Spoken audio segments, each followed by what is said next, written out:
Alright, y'all, give me some energy! Keep it going, put your hands together for Arthur Dixon! He's coming, he's coming, he's coming! Don't stop, don't stop, don't stop, don't stop! Vanguard! Hello! Hello! How's it going, everybody? Hey. Should we do a comedy show now? Yeah! Alright, cool. We'll go ahead and do that then. Thank you all very much for coming. It's great to be here as always. Great to see you all. Thank you, Evan, for putting it together. Let's hear it for Evan Hughes very quickly before we get started. Yeah, how about it? Hell of a guy. As Evan insinuated, my name is Arthur. I'm British, so yeah, sorry. It's very fascinating being a British person here in this part of the world because there are many interesting differences, you know, between the UK and the US. We have football, you have American football, right? We have culture, you have American football. I am a completely normal, average British guy. Wake up every morning, have a cup of tea, spend a couple of hours just staring at the globe, thinking about the way things used to be. Yeah. My family came to this country from England. People think that England is this beautiful, like, lovely place, right? But actually it has a dark side. You know, we have a lot of dangerous wildlife over there. Sometimes a Scottish person gets through the fence, you have to force them back into their enclosure. My family went through a difficult and dangerous journey to reach these lands. It's true. Don't know if you've ever flown into Dallas, Fort Worth, but it's not pleasant, okay? And you know, people think that we Brits don't suffer discrimination here in America, but that's not true. You know, we suffer our fair share of discrimination. The other day I went to the medieval fair. Everyone just assumed I worked there. Probably a dozen different people called me the M word. My lord. So, how am I supposed to put up with this, right? Here in America, I actually consider myself a POC, you know, I do. I think I have every right to consider myself a POC. A peculiar old chap. That's kind of like a white guy, but somehow worse.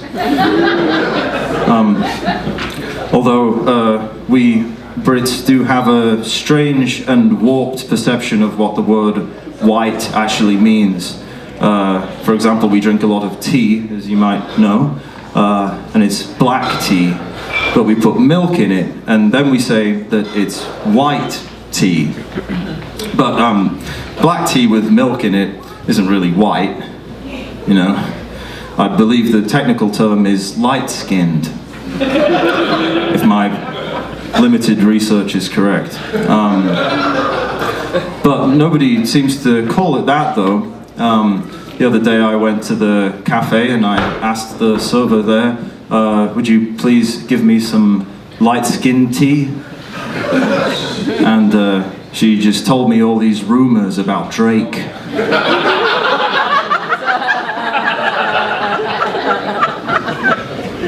I still don't understand.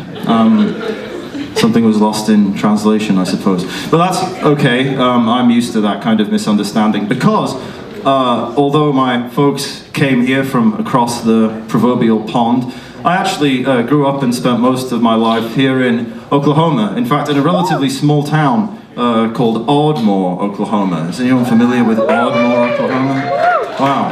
Oh my God, thank you so much for your support. I appreciate it. Perhaps you've driven through Ardmore on your way down to Texas. Maybe you even stopped off and sampled some of our famous home-style prescription painkillers. Just like Grandma used to take. It's a little bit confusing, you know, me being from Ardmore because I don't really sound like I come from there. The other day I was talking to an old man, and he asked me, "Where are you from?" And I told him I'm from Ardmore, Oklahoma. And he said to me, "Are there a lot of people like you in Ardmore?" And just to pull his leg a little bit, I said, "Yeah, Ardmore's full of people like me."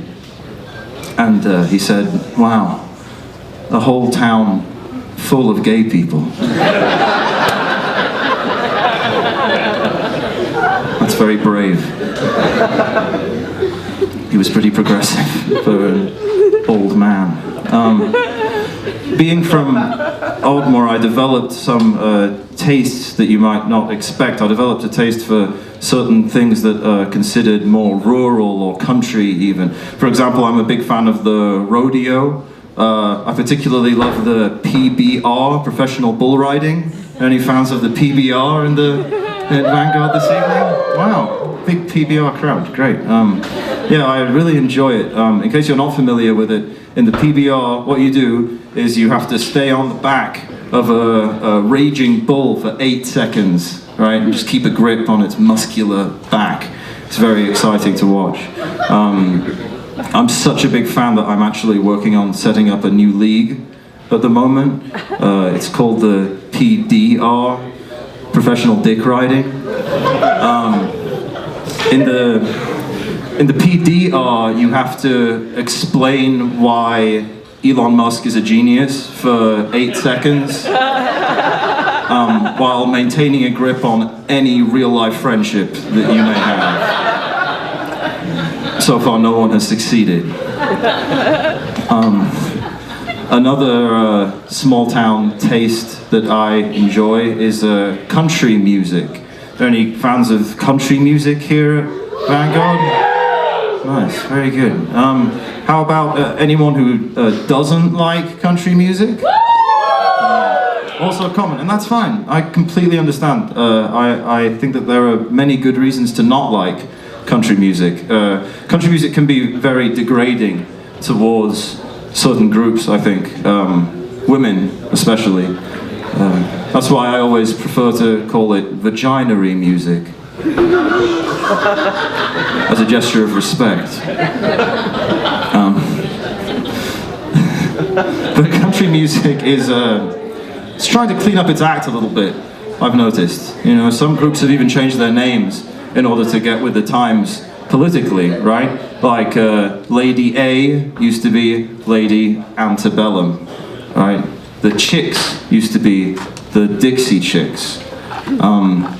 Florida Georgia Line used to be the two-state solution. Even they have buckled to political pressure. Without a doubt, though, I think the worst thing about country music is the fact that some people are forced into it against their will. Don't know if you all are aware of this, but it's true. Some people are forced to become country musicians based on their name alone. Think about it. Zach Bryan. Does Zach Bryan want to be a country singer? Or is it the sheer gravitational pull of those two first names in such close proximity that's sucking him into this career path? Very hard to say. Or a classic, a favorite of mine, Randy Travis. Right? Yeah, Randy Travis, great country singer, but he didn't have a choice. If your name is Randy Travis, you're assigned country at birth. Or even more recently, you know, someone like Brantley Gilbert. That's right, there's an actual man alive in the world named Brantley Gilbert. And he's a country singer, right? He has to be. He didn't have a choice. Brantley Gilbert was not going to become a clinical psychologist. And if Brantley Gilbert had become a clinical psychologist, he would have been fired on the first day for trying to treat schizophrenia with a couple of long necks and a damn good time. which might work. It's never been tested. I think people jump to a lot of conclusions about small towns, don't they? The other day I was talking to a friend who's from the big city, and I was telling her about growing up in Ardmore, you know, and she said, "Oh, Ardmore, small town. I bet a lot of people there are anti-Semites," she said. And I thought, you know, that's ridiculous. Anti-Semites? How could the people of Ardmore, of all places, be anti-Semites? A lot of them drive semis for a living.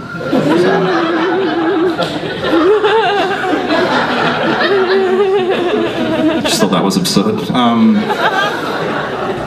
I had a good childhood, actually, growing up in Ardmore. You know, it was a classic, small-town, wholesome, all-American upbringing. And I grew up doing classic, small-town, wholesome, all-American activities.